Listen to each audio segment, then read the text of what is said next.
3 tahun sebelumnya, pemenang permainan ini adalah Sung Gi-hun, seorang pria yang terjerat utang miliaran won. Meskipun berhasil keluar dari permainan Squid Game dengan selamat dan membawa uang yang mengubah hidupnya, Gi-hun tidak dapat hidup dengan tenang. Ia terus dibayangi rasa bersalah karena kehilangan sahabat masa kecilnya selama permainan berlangsung. Suatu hari, di sebuah stasiun, Gi-hun melihat seorang pria perekrut Squid Game sedang mencari mangsa baru. Awalnya, Gi-hun berencana meninggalkan Korea untuk menemui putri sematawayangnya di Amerika. Namun, ia berubah pikiran dan memutuskan untuk menghentikan permainan tersebut agar tragedi serupa tidak terulang. Ia mulai mencari pria perekrut dan seorang pria misterius yang selama ini meneleponnya. Masih di sekitar bandara, Gi-hun menemukan alat pelacak di belakang daun telinganya. Alat itu kemungkinan telah dipasang sejak 3 tahun lalu. Untuk memulai misinya, Gi-hun menyewa sebuah gedung dan menjadikannya markas dengan dalih membuka usaha motel. Dengan uang tunai miliaran won di tangannya, ia meminta bantuan kepada seorang ketua rentenir bernama Bos Kim, yang dahulu pernah meminjamkan uang padanya. Gi-hun berjanji akan memberikan imbalan sebesar 1 miliar won jika Bos Kim berhasil menemukan pria perekrut yang dulu memberinya kartu nama bergambar unik. Selama 2 tahun, pencarian Gi-hun tidak membuahkan hasil. Tanpa petunjuk yang jelas, Bos Kim mengerahkan puluhan anak buahnya untuk menyisir stasiun kereta bawah tanah di seluruh Korea. Di sana, pria perekrut biasanya mencari calon peserta permainan Squid Game. Awalnya, anak buah Bos Kim kesulitan mencari pria tersebut karena hanya memiliki ciri-ciri fisik tanpa foto yang jelas. Mereka bahkan meragukan keberadaan permainan mengerikan yang diceritakan oleh Gi-hun. Namun, keraguan itu sirna ketika Bos Kim dan salah satu anak buahnya, Bosuk, melihat langsung pria perekrut sedang mencari mangsa di depan matanya sendiri. Pria itu menawarkan pilihan kepada para tunawisma, sepotong roti atau kupon undian. Mengejutkan, para tunawisma lebih memilih kupon undian yang menjanjikan perubahan nasib daripada makanan untuk mengganjal perut. Setelah itu, pria perekrut dengan sengaja menghamburkan roti di hadapan para tunawisma yang kelaparan, menginjak-injak makanan tersebut. Dan mencemooh mereka yang tidak memilih roti, Bos Kim dan Bosuk terus membuntuti pria perekrut hingga ke sebuah pemukiman kumuh. Namun, nasib buruk menimpa mereka karena ketahuan oleh pria tersebut. Pria perekrut menangkap dan menyekap mereka di sebuah lokasi terpencil. Mereka dipukuli dan diancam untuk memainkan permainan Rusia roulette dengan senjata yang diisi beberapa peluru yang menunjukkan sisi kejam pria perekrut yang seperti monster tanpa ampun. Sementara itu, muncul sosok detektif muda bernama Hwang Junho, yang kini bertugas di divisi lalu lintas setelah sebelumnya bekerja di divisi kriminal. Junho trauma karena pernah tertembak saat mencoba mengungkap misteri di balik permainan Squid Game. Meski demikian, ia masih berusaha mencari orang-orang yang mengendalikan permainan itu. Junho memiliki alasan pribadi untuk membongkar misteri ini. Ia yakin bahwa frontman, pemimpin permainan, adalah kakaknya sendiri, Hwang In-ho, yang telah lama menghilang. Namun, Junho tidak mengemukakan temuan ini kepada atasannya karena tidak memiliki bukti kuat. Ia pernah menyusup ke markas Squid Game, tetapi gagal membawa bukti karena ponselnya terjatuh ke laut, dan foto yang ia kirimkan tidak pernah ditemukan. Sejak saat itulah Junho mengalami masa-masa sulit selama lebih dari 1 tahun. Ketika sedang mengambil cuti tugas yang berlangsung berhari-hari, Junho memutuskan berlayar melintasi lautan bersama seorang pensiunan polisi bernama Kapten Park. Ia berusaha menemukan pulau yang menjadi lokasi permainan Squid Game. Suatu hari, saat bertugas mengatur lalu lintas, Junho menghentikan Gi-hun karena berkendara secara ugal-ugalan. Ia memeriksa identitas Gi-hun dan menyadari bahwa Gi-hun adalah salah satu peserta dalam permainan Squid Game.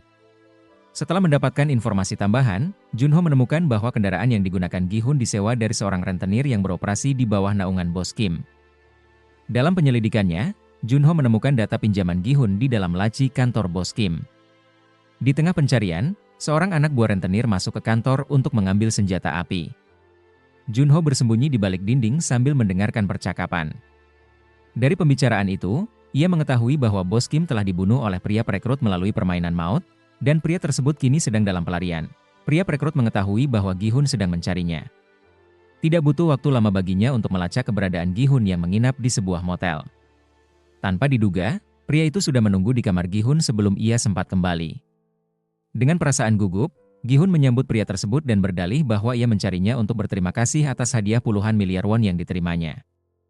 Namun, pria perekrut menegaskan bahwa ia hanya seorang suruhan yang bertugas merekrut pemain baru, bukan pemberi hadiah. Ketegangan pun meningkat.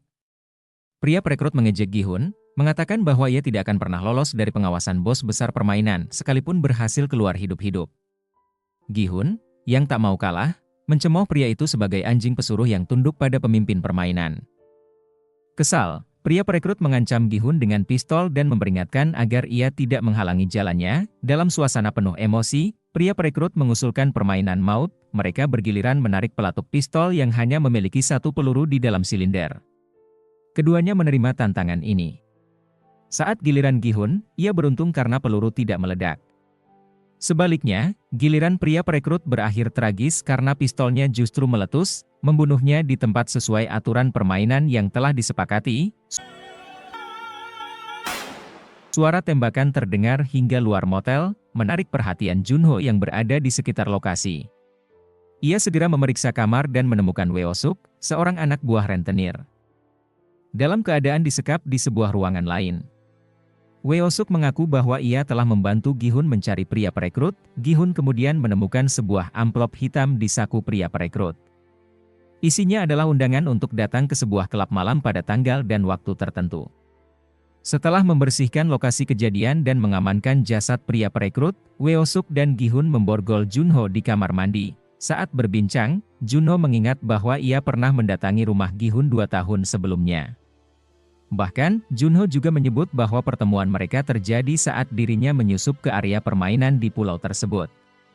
Saat itu, ia menyamar sebagai ketua tim keamanan dan mencari seseorang bernama In-ho. Gi-hun membantah tuduhan bahwa ia adalah pelaku pembunuhan pria perekrut. Ia mengaku hanya ingin mengakhiri permainan dengan bertemu pemimpin besar, yang tidak lain adalah pria bertopeng alias In-ho. Mengetahui bahwa In-ho adalah kakaknya, Junho akhirnya menawarkan bantuan kepada Gi-hun untuk menyelesaikan misi ini. Setelah mendengar penjelasan detektif Junho, Gi-hun akhirnya percaya bahwa mereka memiliki tujuan yang sama, membalas dendam kepada pimpinan Squid Game atas kematian orang-orang yang mereka sayangi. Di Motel Pink, Gi-hun membawa Junho dan Woo-suk ke sebuah ruangan rahasia yang penuh dengan uang puluhan miliar won.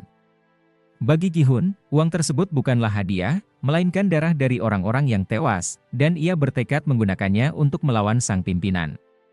Woo-suk, yang juga kehilangan bosnya, rela melakukan apa saja demi membalaskan dendam. Selama 2 tahun terakhir, Gi-hun telah mempersiapkan diri dengan mengumpulkan berbagai jenis senjata, amunisi, dan bahkan melatih kemampuannya untuk menghadapi pasukan Squid Game.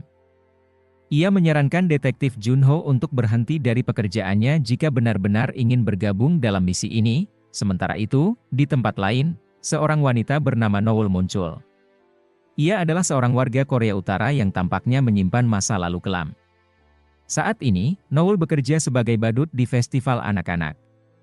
Ketika seorang anak kecil menarik perhatiannya, ia memberikan permen sebagai hadiah. Namun, di malam harinya, Noel tampak gelisah. Ia mendatangi seorang agen untuk mencari informasi tentang putrinya yang telah lama hilang di Korea Utara. Noel berharap anaknya, yang ditinggalkannya saat masih bayi, masih hidup meskipun kemungkinan itu sangat kecil. Dalam keputusasaan, Noel menerima sebuah undangan misterius untuk bergabung dalam permainan Squid Game. Meski awalnya ragu, ia akhirnya memutuskan untuk berpartisipasi setelah melihat seorang anak kecil yang tampak sakit mengingatkannya pada putrinya.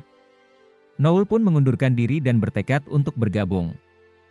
Kembali ke detektif Junho, ia tengah berjuang dengan konflik emosional yang melibatkan kakaknya, In-ho. Sang ibu merasa bersalah karena In-ho, yang merupakan anak pertamanya, telah banyak berkorban untuk keluarga, termasuk menyumbangkan ginjalnya kepada Junho. Namun, kehidupan In-ho mulai terpuruk setelah istrinya meninggal, dan ia ketahuan menerima suap dari perusahaannya. Sejak saat itu, In-ho menghilang tanpa jejak. Junho menyimpan rahasia tentang keterlibatan In-ho dalam kejahatan besar, tetapi ia bertekad untuk mengungkap kebenaran dan menangkapnya. Keesokan harinya, Gi-hun menuju ke sebuah klub malam pada hari Halloween, sementara detektif Junho menunggu di dalam mobil.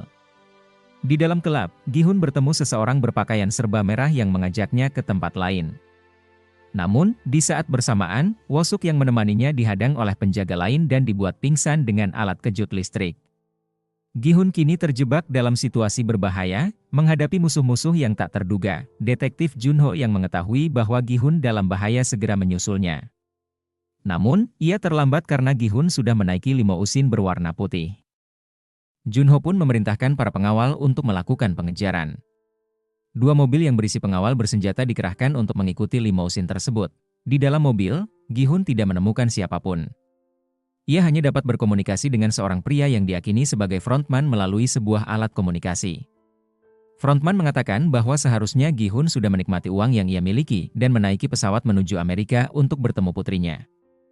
Namun, Gi-hun tetap bersikeras ingin bertemu dengannya. Frontman, yang ternyata adalah In-ho, menanyakan alasan Gi-hun ingin bertemu dengannya. Perdebatan pun terjadi. Gi-hun meminta agar frontman menghentikan permainan tersebut, tetapi frontman berdalih bahwa ia hanya menciptakan permainan itu, sedangkan para pemainlah yang secara sukarela memilih untuk berpartisipasi. Bagi Gi-hun, frontman tidak lebih dari seorang manusia kejam yang tega memanipulasi orang-orang dalam kesulitan, mendorong mereka menuju kematian, dan menjadikan penderitaan mereka sebagai hiburan.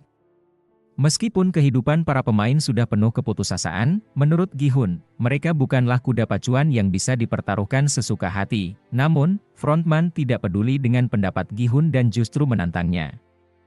Tak terduga, Gi-hun malah menawarkan diri untuk bergabung dalam permainan selanjutnya. Tidak lama kemudian, sebuah obat bius disemprotkan ke dalam mobil, membuat Gi-hun tak sadarkan diri. Sebelum kehilangan kesadaran, Gi-hun bertekad menunjukkan bahwa dunia tidak selalu berjalan sesuai kehendak orang-orang yang berkuasa. Sementara itu, aksi kejar-kejaran para pengawal Gi-hun terus berlangsung. Namun, sesuatu yang mengejutkan terjadi, kedua mobil pengawal tersebut diserang oleh penembak jitu hingga menyebabkan kecelakaan. Bahkan, detektif Junho yang hampir berhasil mendekati Gi-hun pun diserang dan kehilangan jejak. Setelah itu, Noel terlihat tiba di sebuah lokasi penjemputan. Ternyata, ia tidak diundang sebagai pemain melainkan sebagai penjaga dalam permainan baru.